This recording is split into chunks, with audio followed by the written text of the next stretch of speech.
para viver, qualquer ser vivo, não importa se é uma alga minúscula ou um ser humano, precisa de uma coisinha: energia. E a moeda que as células usam para tudo é uma molécula chamada ATP. Mas como é que elas fabricam esse ATP? A resposta, olha, é uma história fascinante que envolve duas das organelas mais importantes da biologia. Então, qual o nosso roteiro de hoje? Primeiro a gente fala um pouco sobre a energia da vida. Depois, vamos dar um mergulho nos cloroplastos, as nossas fábricas solares. Em seguida, a gente parte para as mitocôndrias, as usinas de força. Aí comparamos as duas e, para fechar, a gente descobre a história incrível por trás da origem delas. No grande palco da vida celular, quando o assunto é energia, nós temos dois protagonistas. De um lado, os cloroplastos, que a gente encontra nas plantas e algas, e do outro, as mitocôndrias, presentes na maioria das células eucarióticas, incluindo as nossas. Olha só que interessante. Aqui a gente vê direitinho como uma depende da outra. Pensa assim, o cloroplasto usa a luz do sol para criar glicose e oxigênio, que é o combustível para a mitocôndria. Aí, a mitocôndria usa esse combustível para produzir ATP, liberando gás carbônico e água, que são justamente as coisas que o cloroplasto precisa para recomeçar tudo de novo. É um ciclo perfeito, uma mão lava a outra. Ok, vamos mergulhar fundo nisso, começando pela organela que captura energia direto da fonte mais poderosa de todas, o Sol. Essa é a estrutura interna de um cloroplasto. Repara que ele tem uma membrana dupla, um líquido interno chamado estroma e, o mais importante, essas estruturas que parecem umas moedinhas empilhadas, sabe?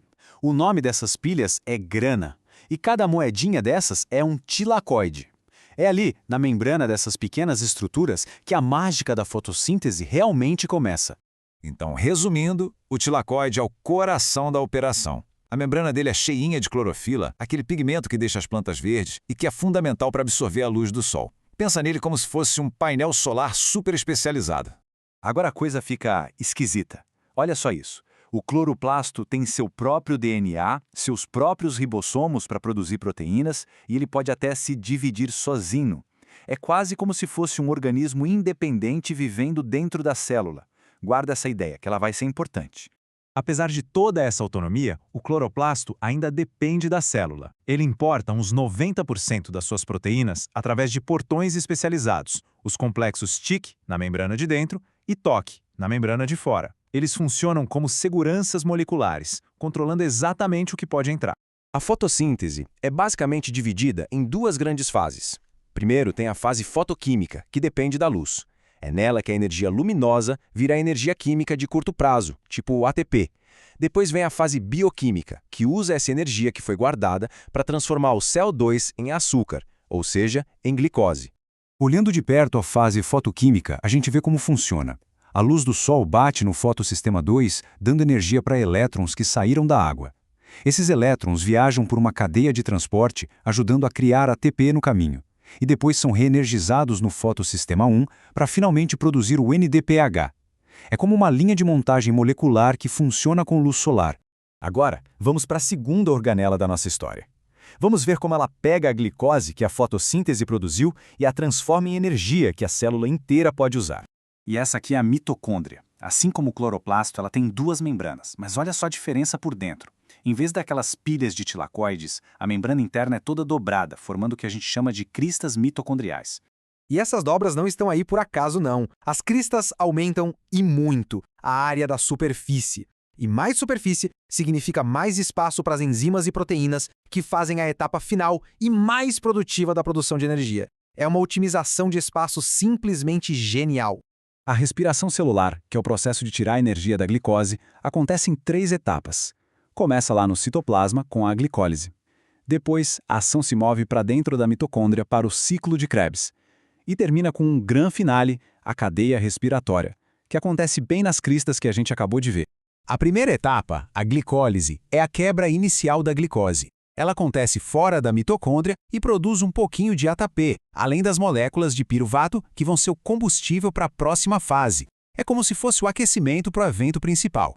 E depois de todas as etapas, qual é o resultado? De uma única molécula de glicose, a respiração celular consegue gerar aproximadamente 36 moléculas de ATP. É um rendimento de energia gigantesco e é isso que permite a existência de organismos complexos. Agora que a gente já conhece os dois jogadores, vamos colocar eles lado a lado para entender as semelhanças e, principalmente, as diferenças cruciais entre eles. A comparação visual já diz tudo, né? De um lado, os tilacoides empilhados do cloroplasto. Do outro, as cristas dobradas da mitocôndria. São duas soluções de arquitetura diferentes para o mesmo desafio: maximizar a área de superfície para a conversão de energia. Essa tabela resume tudo perfeitamente. O cloroplasto constrói usando luz para criar glicose. A mitocôndria quebra usando glicose para liberar ATP. Um é uma fábrica solar, o outro uma usina de força. No fundo, são dois lados da mesma moeda energética da vida. Finalmente, vamos responder aquele mistério que a gente deixou no ar. Por que essas organelas são tão peculiares? A resposta é uma das ideias mais bonitas da biologia. Lembram disso? O DNA próprio, os ribossomos, a capacidade de se replicar. Por que raios os cloroplastos e as mitocôndrias se parecem tanto com pequenas células vivendo dentro de células maiores? E a resposta é essa: a teoria endossimbiótica. Ela propõe que há mais de 1 bilhão de anos, uma célula ancestral engoliu uma bactéria que acabou virando a mitocôndria. Mais tarde, uma outra célula, descendente dessa primeira, fez o mesmo com uma cianobactéria, que se tornou o cloroplasto. Foi uma parceria que mudou o destino da vida na Terra. Essa frase simples resume a importância dessa colaboração. A célula hospedeira deu proteção e nutrientes, enquanto as organelas se tornaram usinas de energia super eficientes. Essa aliança antiga é a base para toda a vida complexa que a gente vê hoje. E isso nos deixa com uma pergunta para pensar. A história da mitocôndria e do cloroplasto nos mostra que a cooperação pode ser uma força gigantesca na evolução. Que outras parcerias fundamentais, invisíveis, em todas as escalas, podem estar moldando o nosso mundo neste exato momento.